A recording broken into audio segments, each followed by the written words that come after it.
For hip internal rotation, we're going to use a 90-90 stretch to attack that back leg in the 90-90 for hip internal rotation, okay? The reason we call it 90-90 is because I have 90 degrees in my front knee, 90 degrees in my front ankle, okay? 90 degrees in my back knee, 90 degrees in my back ankle. From there, I'm going to rotate my body, trying to imagine touching my back leg butt cheek down to the ground. In a perfect world, you would be sitting up nice and tall, and your butt cheek would be on the ground, okay? That's if you had really good internal rotation. Couple options, you can have your hands back, okay? But remember, we're always trying to work ourselves more upright, so if you do have to start here, that's okay. But remember, your goal is to start being able to walk your hands more forward. If you start to feel like your hip bone is pushing into your rib cage, it's likely you're going too far into this range of motion, so maybe you need to back off a little bit, okay? If you can, you'd rather have your hands up, and then I like to grab my shin and grab my thigh. You're gonna start to feel a stretch somewhere across here in the front, okay?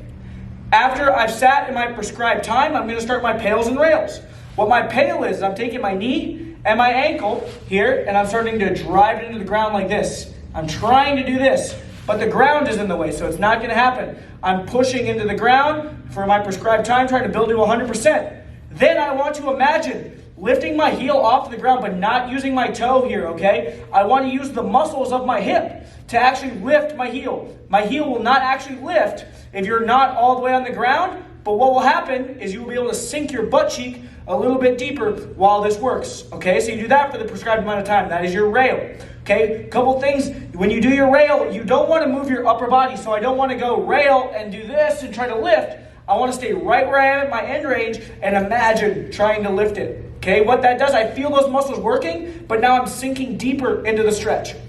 At no point should you feel anything on the inside of your knee. If you do, you need to elevate your toes on a plate, okay, or back off a little bit. It just means that you're getting too much motion at the knee and not as much at the hip anymore, okay? Then I will do another round, okay, for prescribed time, knee and ankle. I'm pushing into the ground. Then I'm lifting my heel, sinking deeper into the stretch for the prescribed amount of time. And those are hip internal rotation pails and rails.